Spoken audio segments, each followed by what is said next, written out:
ये जो आप देख रहे हैं, जितने बेड्स देख रहे हैं, ये सारा DSR है। DSR का मतलब है डायरेक्ट सोइंग ऑफ राइस।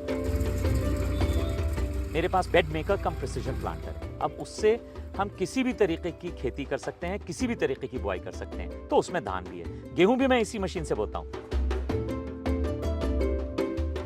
धान क्या पानी की फसल है? नहीं। धान क्या तालाब की फसल है? नहीं। तो तालाब की फसल नहीं है तो हमें अपने खेत में तालाब क्यों बनाना है?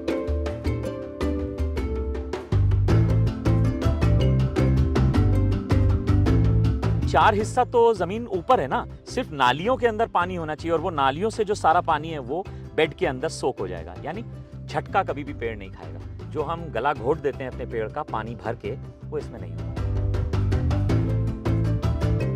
साथियों नमस्कार, न्यूज पोटली में आपका स्वागत है। आज आपको मैं एक बेहद खास किसान से मिलवाने वाला हूं। वो किसान जिनका इससे पहले जो वीडियो देखा आपने बहुत सारा प्यार दिया, सैकड़ों लोगों ने मैसेज किया, हज़ारों मेरे पास फ़ोन कॉल आए और आपने उसको मिलियन व्यूज़ में हमें देखा भी, समझा भी और उनको बहुत सारा प्यार दिया।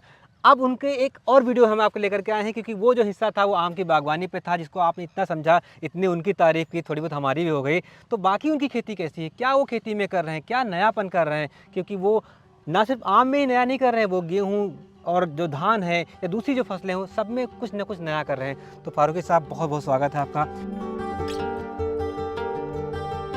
ये जो आप देख रहे हैं, जितने बेड्स देख रहे हैं, ये सारा DSR है। DSR का मतलब है डायरेक्ट सोइंग ऑफ राइस। अब राइस प्लांटेशन के बहुत सारे तरीके हैं। हमारा जो नॉर्दर्न हिस्सा है या इंडिया पूरा आप सब कॉन्टिनेंट मानिए, यहाँ पर जो जो जो रिवायती तरीका है धान लगाने का, वो है कि आप पडलिंग करते हैं, पानी भरते हैं दबा के, और उसके बाद उसके अंदर अपना ट्रैक्टर चलाते हैं, जिसके अंदर कभी कभी आपने साइड में देखा होगा एक चैनल लगा होता है, ठीक। उससे पडलिंग करते हैं। उस पडलिंग के बाद में आप 10, 15, 20 लोगों को उसके अंदर उतार देते हैं, जिनके पास में इतने बड़े बड़े मुट्ठे होते हैं धान के। एक सैपलिंग की नर्सरी बनी होती है, उस नर्सरी से वो निकाल के लाए होते हैं और वो खटाखट they bend down and they just plant it at a distance of around 12 inches, ठीक। तो 12 बाई 12 के ग्रिड बनाने की वो कोशिश करते हैं, बस। वो एक तरीका हुआ। दूसरा तरीका होता है जिसको हम कहते हैं सीरी विधि, सिस्टमैटिक इंटेंसिव राइस फार्मिंग, ठीक। सीरी के अंदर क्या होता है कि हम एक धागा लेते हैं, फिर उसके अंदर हम 9 इंच बाय 9 इंच का एक इंटेंसिव सेटअप बनाते हैं और उसके अंदर लगाते चले जाते हैं। तो वो फॉर्मेट भी मैं इस्तेमाल करता हूँ, वो भी मैंने किया है 2 साल। तीसरा तरीका, और ये तरीका जो है ये सबसे ज़्यादा intensive, cost effective, water effective और वाटर कंजर्वेशन को लेकर ये सबसे मुझे सबसे अप्रोप्रिएट तरीका लगा, ठीक। इसके अंदर आपको नर्सरी नहीं बनानी है, आपको करनी है direct sowing of rice, which is DSR। Actually DSR भी 2 तरीके से है, एक फ्लैट सरफेस के ऊपर, लेकिन चूंकि मेरे पास में बहुत ही सैंडी सॉइल है, तो मेरे लिए फ्लैट सरफेस के ऊपर पानी भरना या उनको मॉइस्ट रखना नेक्स्ट टू इम्पॉसिबल है।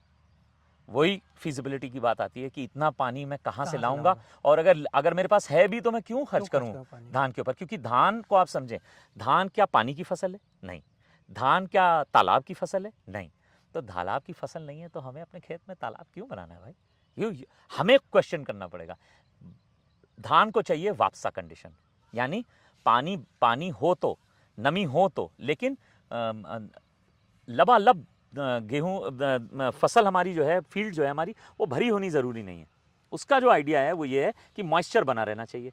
तो जब हम उन्हें रेस बेड्स के ऊपर करते हैं, ये बेड्स जो हैं ये 42 इंचेस के बेड हैं, इनके अंदर 5 लाइन में हमने सीधे धान लगा दिया है। अच्छा, गांव देहात में जब हमारे पास में इतना इंतज़ाम नहीं था, बोरिंग्स नहीं थी, पडलिंग का सेटअप नहीं था, तो बुआरू धान उसे कहते थे, परेवा करते थे। यानी जैसे हम बाकी सब चीज़ों को छिट्टा बोते हैं, उसी विधि से हम इसको भी बो देते थे, और फिर किस्मत के ऊपर होता था, क्योंकि इरिगेशन का कोई सेटअप तो था नहीं, तो वो उग जाता था। उसी आइडिया को ये समझिए कि जब हम फाइन ट्यून करते हैं तो DSR, और DSR के अंदर भी ये रिज के ऊपर बोने का जो आइडिया है ये वहीं से आया है।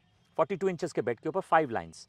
मेरे पास प्रिसीजन प्लांटर है, bed maker cum precision planter है। अब उससे हम किसी भी तरीके की खेती कर सकते हैं, किसी भी तरीके की बुआई कर सकते हैं। तो उसमें धान भी है, गेहूं भी मैं इसी मशीन से बोता हूँ, धान भी इसी मशीन से बोता हूँ। तो गेहूं और धान के अंदर क्या है कि अब हम इसके अंदर 5 लाइनें हमने बो दी हैं, इसके बाद इसके अंदर वापसा कंडीशन बनाई जाएगी, सिर्फ नालियों में पानी जाएगा। तो अगर आप इस बात पे गौर करें कि मुझे 12 इंच पानी जो है वो पूरे फील्ड में नहीं चाहिए, मुझे 1/5 ऑफ माई फील्ड में चाहिए, क्योंकि 4 हिस्सा तो ज़मीन ऊपर है ना, सिर्फ नालियों के अंदर पानी होना चाहिए और वो नालियों से जो सारा पानी है वो बेड के अंदर सोक हो जाएगा। यानी झटका कभी भी पेड़ नहीं खाएगा। जो हम गला घोट देते हैं अपने पेड़ का पानी भर के, वो इसमें नहीं होगा। तो मुझे ये एक्सपेक्टेशन रहती है इसके अंदर कि इसमें टिलरिंग बहुत ज़्यादा होगी, इसमें धान जो है वो हैप्पी रहेगा, सीड हैप्पी रहेगा, तो बीमारियां भी कम लगेंगी, क्योंकि जो भी हेल्दी होगा उसके अंदर बीमारियां बहुत कम लगती हैं, चाहे इंसान हो चाहे जानवर लोग हो, लड़ते और हैं। चाहे तो वो रोग प्रतिरोधक क्षमता उनकी जो है वो बहुत ऊपर होती है। माइक्रो लेवल पर इसको देखेंगे तो इस बेड के अंदर भी 5 खंड हैं, 1 2 3 4 और 5। इन 5 लाइनों के अंदर हमने सीड डाला हुआ है। डेप्थ बहुत लिमिटेड रखी है, ये देखिए आपको सामने दिखेगा, ये देखिए बीज रखा हुआ है। अब जब इनके ऊपर पानी पड़ेगा तब ये जर्मिनेट करेंगे और तब ये सीड से प्लांट में कन्वर्ट हो जाएंगे। शुरुआत में तो बहुत परेशानी होती थी, क्योंकि सैंडी सॉइल होने की वजह से हम जहाँ पानी लगाते थे वहाँ एक बहुत बड़ा गड्ढा बन जाता था, और वो जो सैंड उसमें से निकलती थी उस गड्ढे से, वो जाकर मेरी क्रॉप को समझे सुसाइडल था एक तरीके से।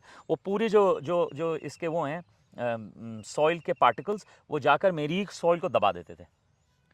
तो यानी जो पेड़ उग रहा होता था वो सब खत्म हो जाता था, फ्लैट आउट हो जाता था, और वो पूरी ज़मीन सफ़ेद लीच्ड हो जाती थी।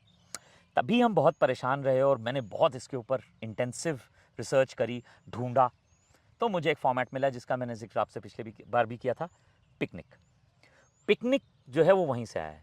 वो मिमिकिंग नेचर और जंगली खेती का फॉर्मेट है, वो हमने उसको मिमिक किया है। उसी की ये मशीन थी, ये मैं सरदुलगढ़ से लाया हूँ, पंजाब से। तो हमने वहाँ से ये मशीन, हम पहले गए सिरसा से फिर हम झज्जर होते हुए हम गए सरदुलगढ़, फिर मैं उनके साथ रहा पूरा